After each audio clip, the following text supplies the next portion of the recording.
In Inkwo, Dove is a gender-shifting warrior.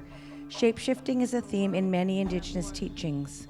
What does Dove's transformation mean in relation to identity, sovereignty, and survival? I think the two-spirited and the gender fluid are everybody's teachers. And so that was part of the medicine that I used to craft Dove. How blessed are we when characters show up and they start, I want to dance, I want to shine, I want to tell my truth. Yeah, Dove is a gift for the world. In a lot of Indigenous nations, we're quite embracive of the diversity and spectrum of gender. And we put a call out because we wanted to base Dove, the puppet, off of a real person, because that's important to us. And we had 67 Indigenous people who wrote to explain why they connected with Dove. So that echoed to me how important this character is.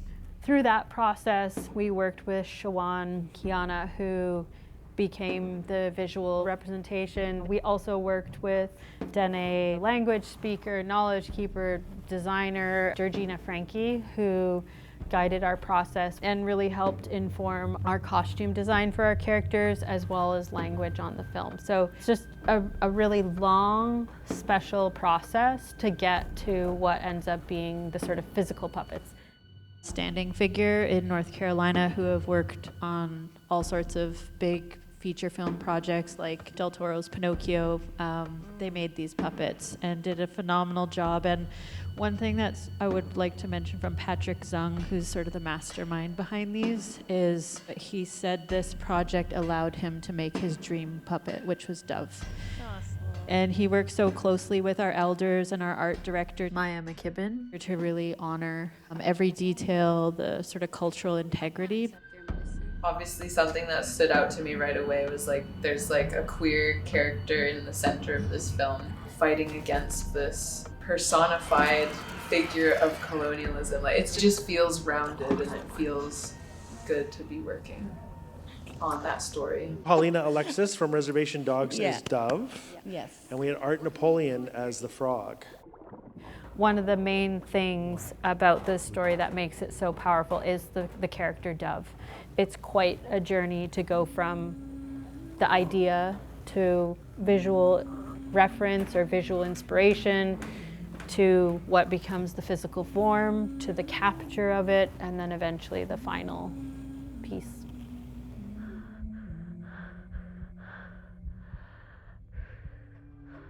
Stop motion in general, it's like a blank canvas when you start. It's such a massive puzzle and every piece matters for that final thing to actually complete the puzzle. That's sort of always my goal, is like honoring stop motion first and foremost, and that I want the world to feel seamless, like the world we built. The process is constantly weaving in and out of digital technology and handmade practical material.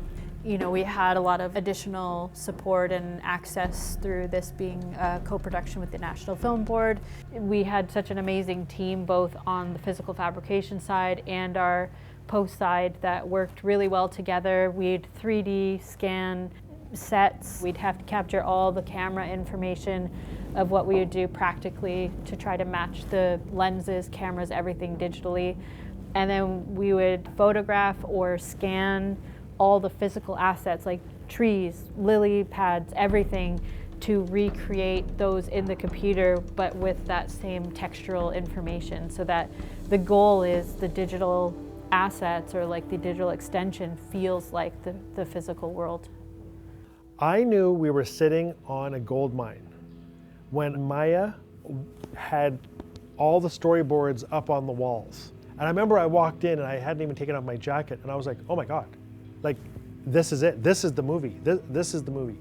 There are colors in Inkwo for When the Starving Return that aren't on planet Earth.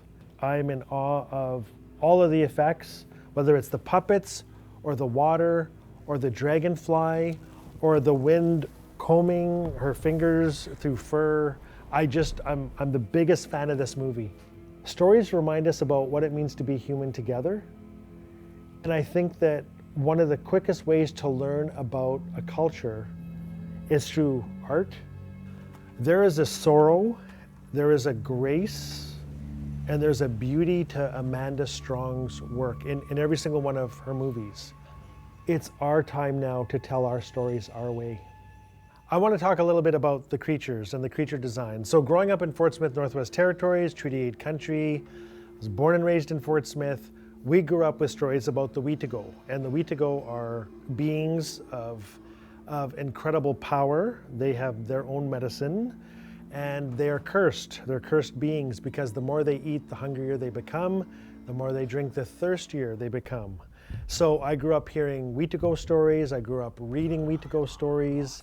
I am terrified of the Wheetago. I grew up hearing that the first weapon of the Wheetago is their shout, because when they scream, they can freeze a whole village. And I was told by Earl Evans that the Wheetago don't run into a camp to eat, they walk. And they're carrying two things, a hatchet and a bucket. So that's just a taste of how wicked and brutal they really are. And they have 26 different names at least. So when I first saw the Wheetago in the movie, Inkwo, for When the Starving Return, through puppetry, they were far more terrifying than I could have ever imagined. I am so terrified of what Amanda and her team created because they're far more terrifying than anything I could have ever written.